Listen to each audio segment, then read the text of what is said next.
Good morning, everyone. Thank you very much for joining us today.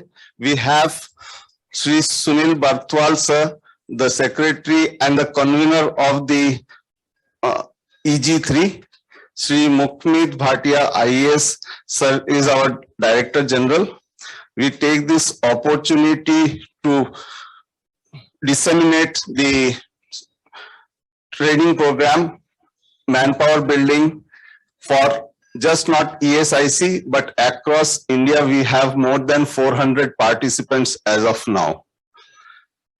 Without much ado, and thanking you all, wishing you all a good time to join the program, I would request Shri Sunil Barathwal, sir, the Secretary of Ministry of Labour, to kindly speak a few words for this program. Thank you very much, Dr. Das, and the lead facilitator, Dr. Prashant Kumar, and all the participants who have joined. So thank you very much for inviting me.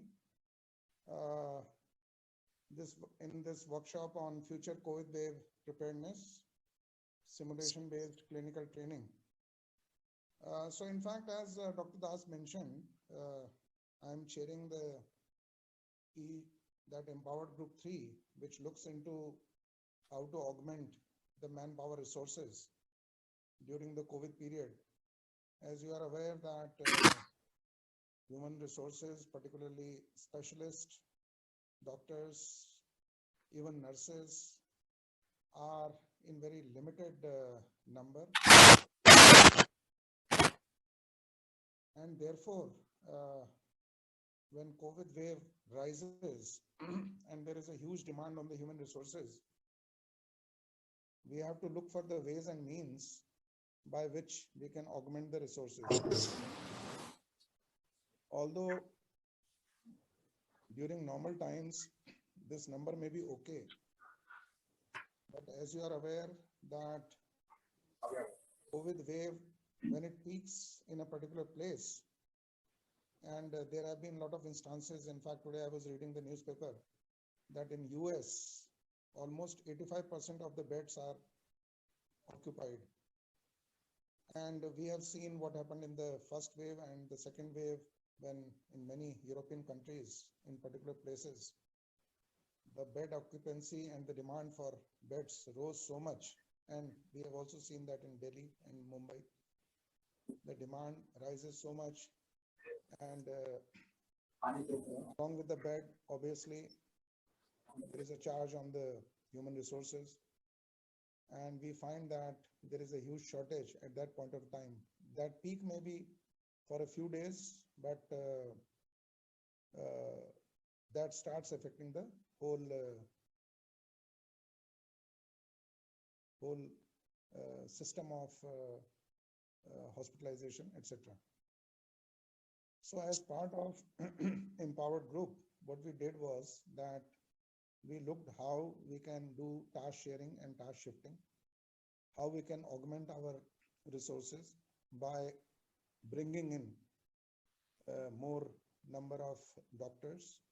So we chose Ayush doctors, we chose the dentists, we chose those who are doing their PG or in the final year of UG.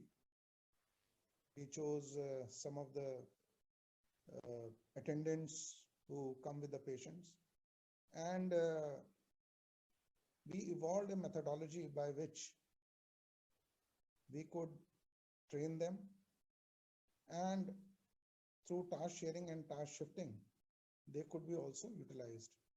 So that augments the manpower supply hugely, immensely, and that helps the system run during the peak. If you look at Omicron wave, you will find that the peak is almost 5 times high than the normal peak which we saw during the Delta variant. And the peak may be 5 times high, but it is also short in the sense that the spread is much smaller. It is over a period of 15 days, whereas during Delta variant, it was around 1.5 months to 2 months.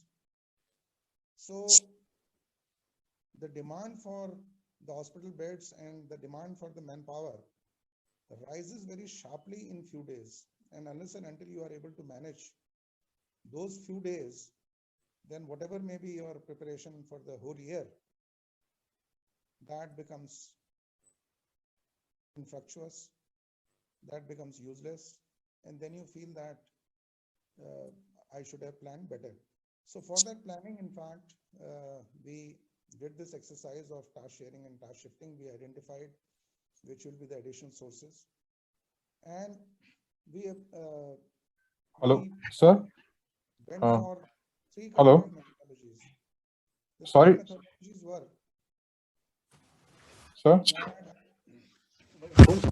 that devise certain modules. We will devise certain modules which can be through online system by this augmented workforce, which may not be trained, but which can learn. And through learning online, they can acquire this knowledge so that they can be useful. And therefore, we have put about more than 117 courses on our iGot and Diksha platform, which is an online platform which can be accessed by anybody. One way I tell you about online lessons. The second thing which we are doing is that we have started these skill labs. Skill labs are being set up in all the medical colleges, whether they are private or public. And those medical colleges can make use of those skill labs for training the untrained manpower, or those resources which have been augmented.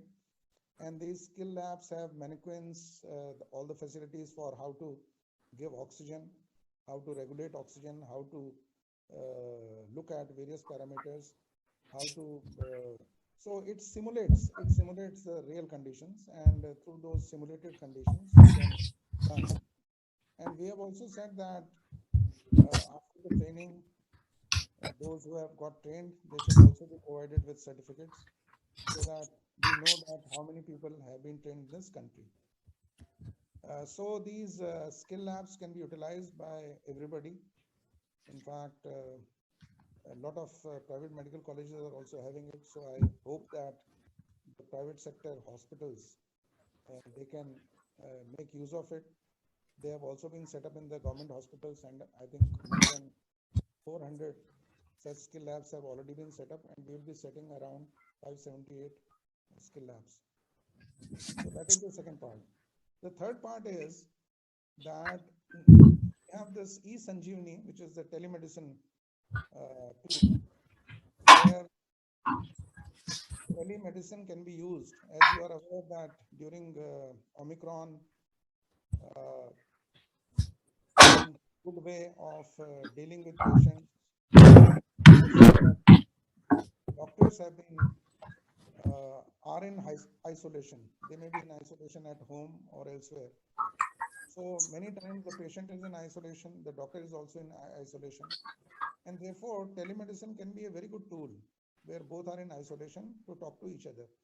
This will also prevent unnecessary footfall in physical terms in the hospitals, in the OPDs, and use this telemedicine facility to make consultations, to consult doctors. And if they don't require hospitalization, in that case, this telemedicine thing can be very, very useful. And currently, in fact, almost 25 lakh consultations are possible. And many hospitals are making good use of those consultations. So I would request all of you that you, in fact, private hospitals also sometimes have their own telemedicine systems which are working. So although this eSanjeevani, which is the telemedicine platform of Government of India, may only be available to government hospitals, but I'm sure that private hospitals when they are onboarded to the system or they are requisitioned by the government, they can also use that. And they can also build their own telemedicine system. I'm sure that the hospitals are doing so. So I think briefly, I have given you an overview of what are the various ways by which task shifting and task sharing can be done and how this can help us in augmenting our human resources so that we can put these resources to the maximum benefit of all the public. And I'm sure with everybody's cooperation, definitely we would be able to tackle this Omicron wave. So I will stop here. Thank you very much for inviting me. Thank you so much.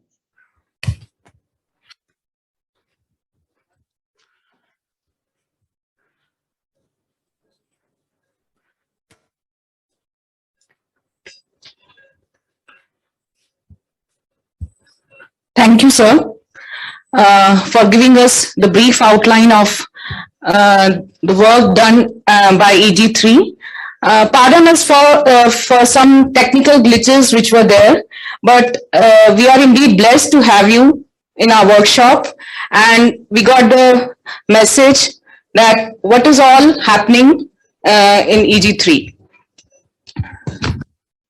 Now I welcome our Director General, Shri Mukhmeet Singh Bhatia.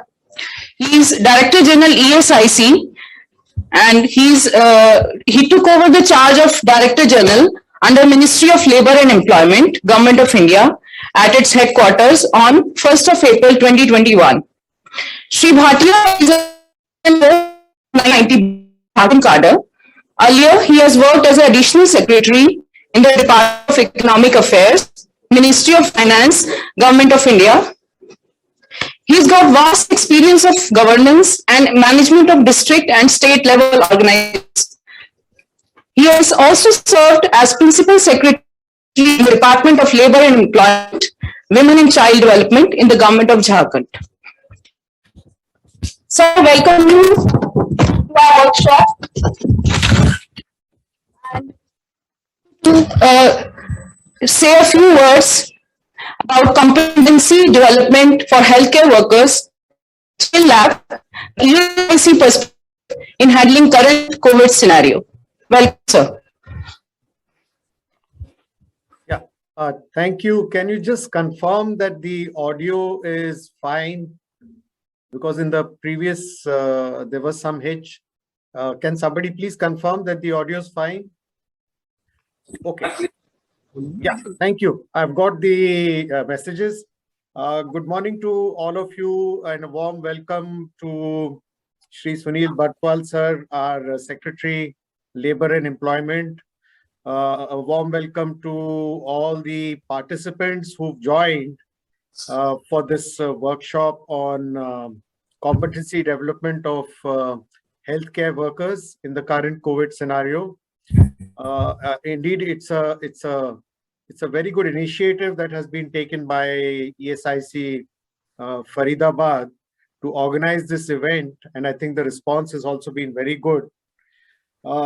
Secretary Sir has already given us a brief overview of what is being done at the national level through the Empowered Group 3 in terms of upskilling our workers, in terms of skill labs that are being set up, in terms of technology that is being used. But from an ESIC perspective, I will just focus mainly on the concept of skill labs. As all of you are aware that during the COVID waves that we've had so far, the ESIC hospitals have been playing a critical role in coordination with the Ministry of Health and Family Welfare.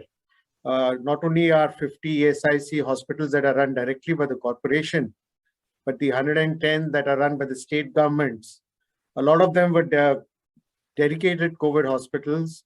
And we've also learned a lot in this process of the whole gamut of COVID management.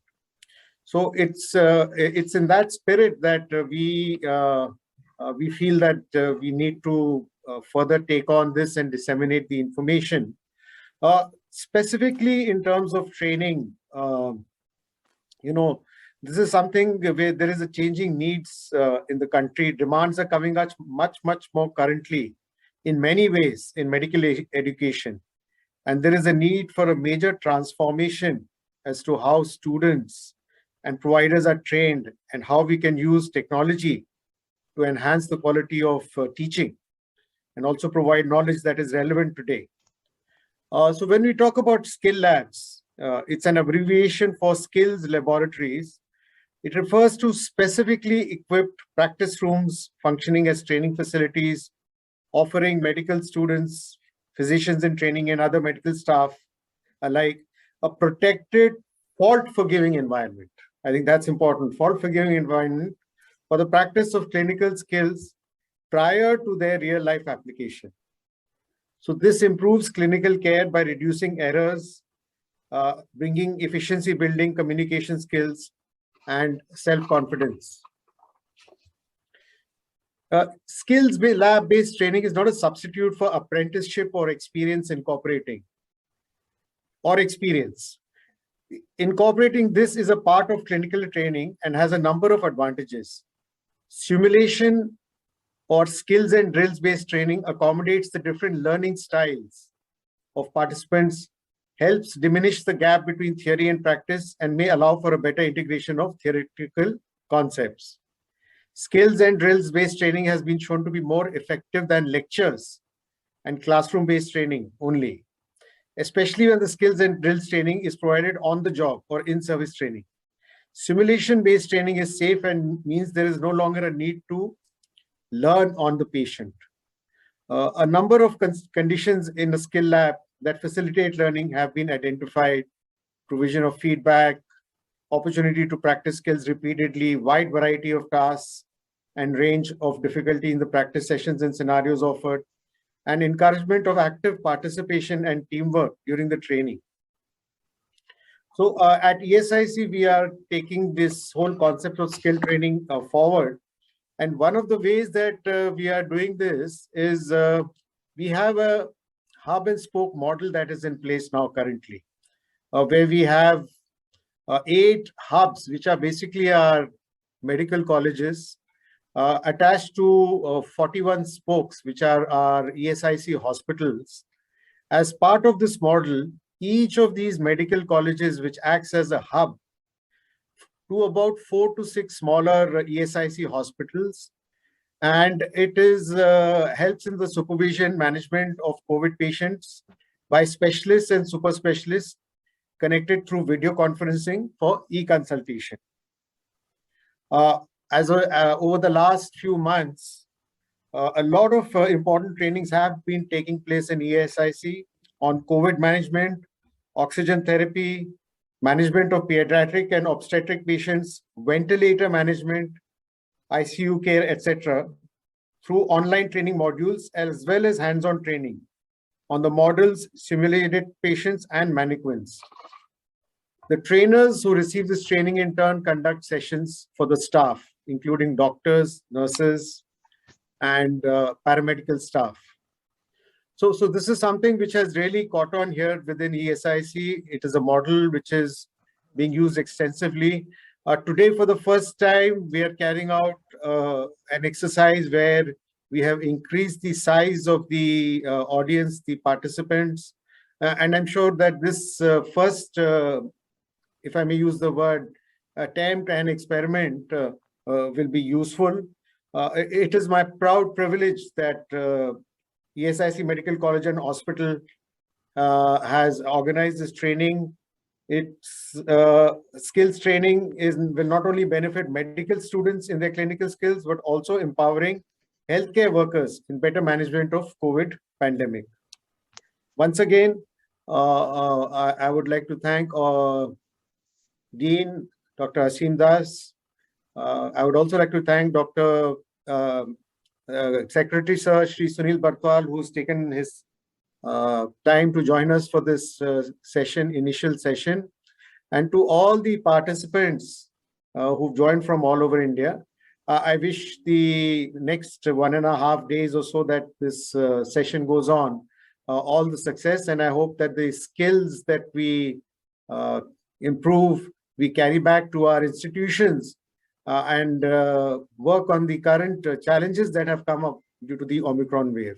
Once again, thank you, everybody. Thank you, everybody, and my best wishes for the 1.5 days.